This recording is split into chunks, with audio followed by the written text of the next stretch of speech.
Shadow and I have come to the Butte National Monument, where we're going to do some camping, hiking, breaking in our new Capri camper, and we're going to meet up with a friend who I think is going to add a lot to this video.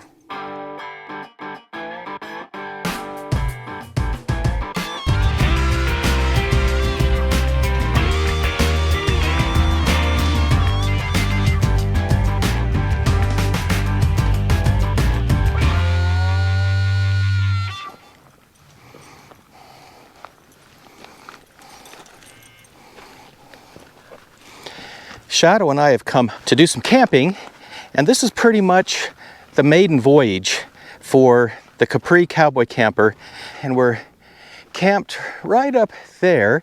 You can see my friend's van on the right and then my truck on the left. So let's make our way up. I'll introduce you to my friend who's with us. He's a really interesting guy.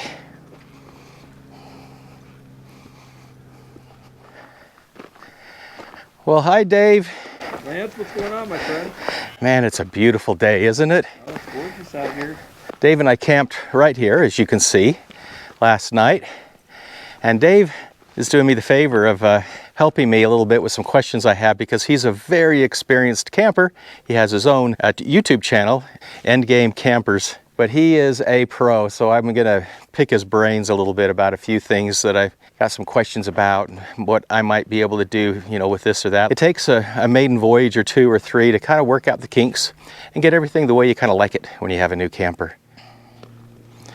Well, what do you think so far, just the looks? Oh, I think it's beautiful. I really like it, and I'm just super impressed with the quality. It's beautiful, and I love the color combination of the gray and black. And I mean, you know, like I was telling you, I'm just super impressed. I mean, just, you know, all of the nice corners here with the nice trim. It's just a very nice, well-made unit. But it doesn't have the traditional RV feel, which I think is good. And I can't describe exactly what makes it not have that. But it really does feel more like a boutique product.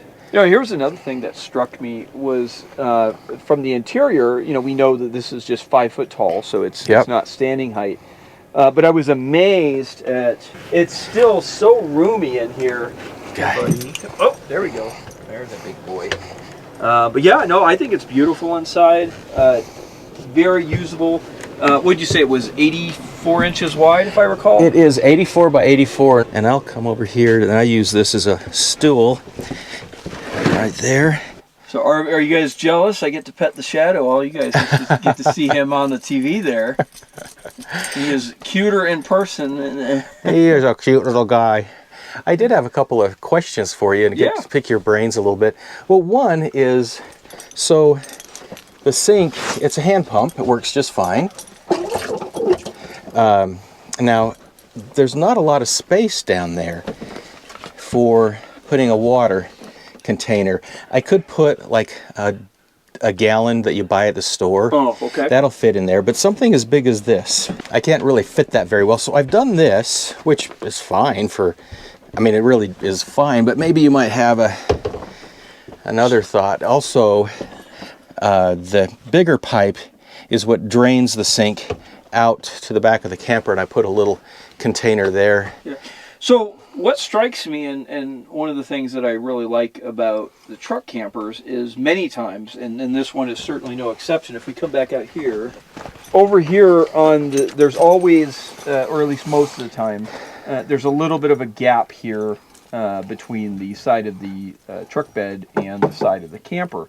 So as you did here, this is for the gray tank disposal. Yeah, so that's, I just happened to find this oil catch can, and I thought, I wonder if that would fit, and if this could go in there, and it does. It happens to fit, and then I can just empty this at the end of a camping journey. I don't really use the sink for a lot, brushing my teeth, rinsing my hands. So one thing I was thinking about is, as I look up here, you could probably run the water storage down in here. And matter of fact, I think I have, and these are, I believe these are 10 liter also.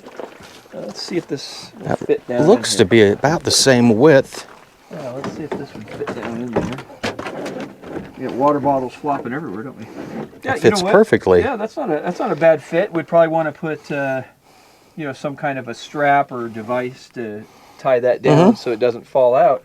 But you could probably take widen that hole up in there and run the water line down into here, and that way.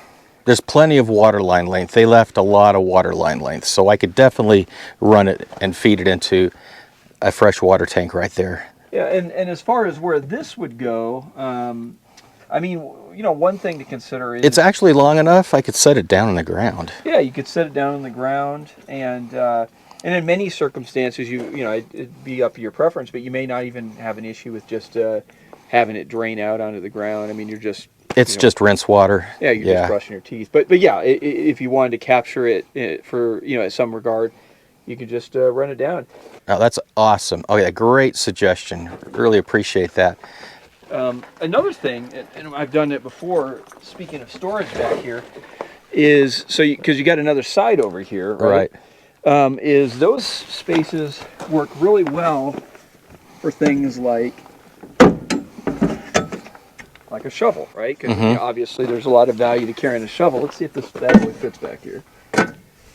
Let's see here. Don't want to scratch anything up. But you can imagine just fitting that in there real quick. Right. If I were to do it, I would either get a different shovel, or I'd maybe flatten the head out a little bit. You could, and the truck campers I've had on many various pickups, that's what I've utilized that storage for. Is I'd put shovel in there. I've put jacks. I've put what else have I put in there? Like even stuff like trekking poles. I put trekking poles back in there. I put traction boards back in there. This is an overlooked space that has a lot of value, Well, I had one more question for you. Speaking of space. Oh, yeah. So what I've learned, and as you know, that the table can fold up, and that whole thing becomes a seating arrangement. And then when you fold it all down, you could make it into your sleeping quarters. What I'm learning is that once I've got it made into a bed, I kind of like to just leave it that way. I agree with you, yeah. Because who wants to have to go back and forth, right? I mean, Shadow and I will go out hiking for a few hours and you come back. You kind of want to just maybe take a nap or just lounge around a little. But there are those times when I would like a little table and a little desk. Do you have any ideas of how I might you'd mentioned this before, and the one thing that strikes me, so if I go back in here, why not create like a little mini secretary's desk? And that's what I know them as, but basically it's those old school desks where it'd have a front that would close and then it could flop open, right? And the part that opens up, use it as a desk surface or a table of some sort, and make a shallow, so maybe only that deep. This has a little lip right here. It can easily fit in this space, and then it has a closable lid, so you have you can open up and have all of your space in here. But you can open up that lid, and of course it would be pretty easy to make, and you could tailor it to the exact height. It's not going to take up a huge amount of space, but you could also use that in a camper. There's all kinds of little things where a space like that would be useful. I mean, I'm just grabbing stuff random here. Soap you could put in there, paper towels, spices, butane, protein bottles, you name it. And so you would have a duality of purpose here. You would have storage, but you'd also have a little table. That's what I would do. I think that's probably the best option. This came with a lagoon out and a table, but to your point, this requires conversion. And it's not a big deal, but it is very handy to just keep it as is. You can come in here. You don't have to make. You're not always converting your living space inside this camper back and forth. You guys jealous? Look at this. Oh, little baby there. Little baby there. Oh, you got little belly rubs. Little belly rubs. Boiled dog. That's what that is. Well, I think that's a great idea. Yeah. I'm trying to think if there's anything else I want to pick your brains on the interior while we're at it. The lighting is awesome. There's that light, and if you hit that one right over there. What I liked is, them putting this white surface here. It gives it this perception of height. It's very comfortable in here. I mean, I am shocked. I was maybe not super skeptical, but maybe a little skeptical as to how comfortable it would be in here. But it's nice. Would you mind letting us take a look at your van? Yeah, if you. So this is my van. As Lance said, I have the channel Endgame Campers, and I've mostly built handmade truck campers. You know, something roughly equivalent in size to this. I've made a couple variations, and obviously vans are popular. People like the pass-through capacity, meaning you can go from the driver's compartment into the camper portion, or the coach is another way of saying it. It's an oldie. It's a 1995 Ford Econoline, but what makes it particularly special is it's a legitimate Class B. So it's essentially, and a Class B means it's built and titled as an RV, recreational vehicle. But even further, this one is four-wheel drive. Wow. So knowing that this is both a Class B and a four-wheel drive, which are two very rare combinations to have together, I picked it up. But what I did, and kind of my specialty of woodworking, is I completely gutted the coat and I completely rebuilt it. When I did that, I maintained all of the traditional RV systems. So a lot of the RV systems were a little bit outdated, so I modernized it. Why don't you walk in and take a look around, and you can just kind of ask me what strikes you. I love, these little tables. You got a table here, you got a table there, you got a table here. Yeah, lift that back, just give it a down there at the bottom. There we go. Just lots of little, that table back there. Because you always seem to need a table, right? Yeah, and on all the tabletops in here, I purposely used hardwood. This is white oak. This little tabletop here is walnut. The kitchen tabletop portion is actually cherry. Oh, wow. So this is a big drawer here. And then this one is a flip down drawer, and I just use it for trash. Behind this, I have a 16-gallon freshwater tank. Of course, I have the vent and the drain system for the sink up here. And, there's a various plumbing components and everything. This, in some ways functions just like a house. Has a faucet. It's got a pump on board. It's got a propane stove right here. This also down here, this is the hot water tank control. So when I rebuilt it, I updated it and put a tankless hot water. So this thing, just like your home, you could turn on the faucet and have hot water. Awesome. Now I'm really curious, behind this decorative closet-like looking door. Well, if you swap spaces here, I'll swap with you here. Yep. So behind this door, and this is pretty incredible because this is a van, keep in mind, this has a full bathroom. It's a full-size toilet. Now it's a wet bath, and it's frankly not big, but it's got a flushing Thetford toilet. It's got a black tank, and it even has a little faucet for a little shower. That is incredible. This is your bed / seating area. You have a nook essentially all the way around. So what I did back here, and it really speaks to the same concept of what we were talking about in your camper, is I didn't like the idea of having to convert the bed, right? Mm-hmm. So what I did is this side of the bench I actually made wider, and I made a little bit longer. And when I'm by myself, I just sleep here. And as you guys can see, I got my sleeping bag right here. And what this allows me to do is, just as we're here, without having to convert the area, I can come in here and sit and have, a whole tabletop surface for eating, etc. On this side is another bench. And then I actually just finished this build, and I haven't put it in yet, but I will put in some rails right here, and then you could put another pad here and then turn this into a big bed area if you want. It looks really comfortable. Yeah. And you have an AC unit as well. I've got an AC unit. It's just a window AC unit. This can relatively be easily run off of the lithium battery with an associate, with a large enough inverter, because of course this uses alternating current. So I built my own electrical system in here. I have the 200 amp hour lithium iron phosphate battery, and then I have the 2200 watt inverter.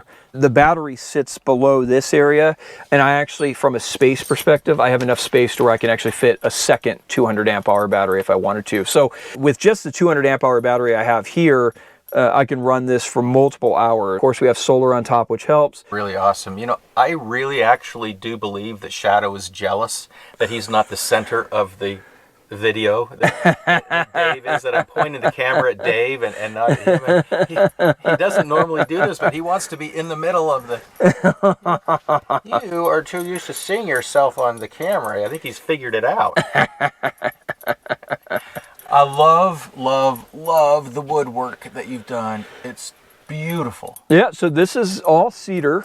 And this is real wood. This is not paneling or anything. This is every single one of these planks were planed and fitted in place, and it's real cedar. It's the real deal. I put an oil finish on it all. I mean, as you guys can imagine, it was a incredibly time-intensive or labor-intensive process. The way the cuts have to be made, you know. Yeah, Into account the curvature, and you did all this in your garage. Am I right? Yeah. I mean, and that's what I enjoy. It's I consider it almost more of an artistry.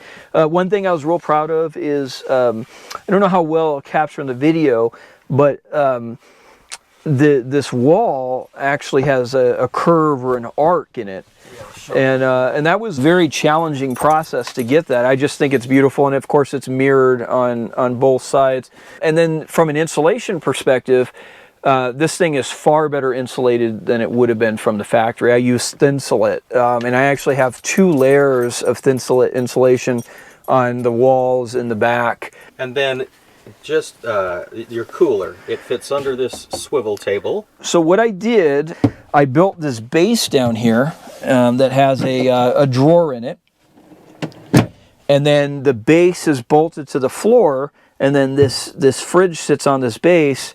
The lagoon mount, which again allows movement of this tabletop, is bolted to the base.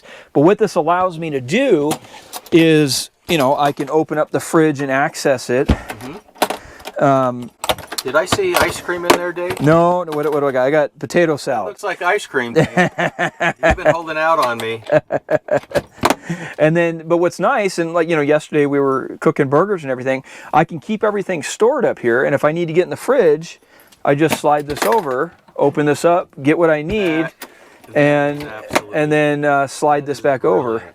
And then this, I didn't use it that way, but this actually would slide to the outside of the camper also. Really appreciate you. Yeah. And as I've mentioned, I've watched your videos as you were building this. So yeah, it was a big build. It took me 6 months. I'm always happy to talk about it because you got to, you know, spent 6 months of my life in this thing. Well, Dave, I can't thank you enough. That was a wonderful tour. Oh, no, thank you. And so if viewers are interested, Endgame Campers. Endgame Campers. Don't just type Endgame, or otherwise I think it's Marvel or something you all get. But if you just type into YouTube Endgame Campers, you can type it all as one or as 2 words. You'll see it pop up, and I'm sure, Lance, you'll link the channel. Yeah, I will definitely link it, and it's a channel I watch all the time, and it's an interesting story how we met up. Yeah. We live a couple hours away from each other. I really appreciate you helping to kind of help me kind of figure out how to best set up my new camper. Oh, you're welcome, and it's a beautiful camper. Well, that makes me feel good about my purchase, that 2,400-mile road trip to go pick it up. But yeah, it's worked out for the maiden voyage. It just takes a few trips, doesn't it, to get everything the way you figured out. Maybe it takes a lifetime of trips. I don't know. I don't know if there's anybody that has figured it all out.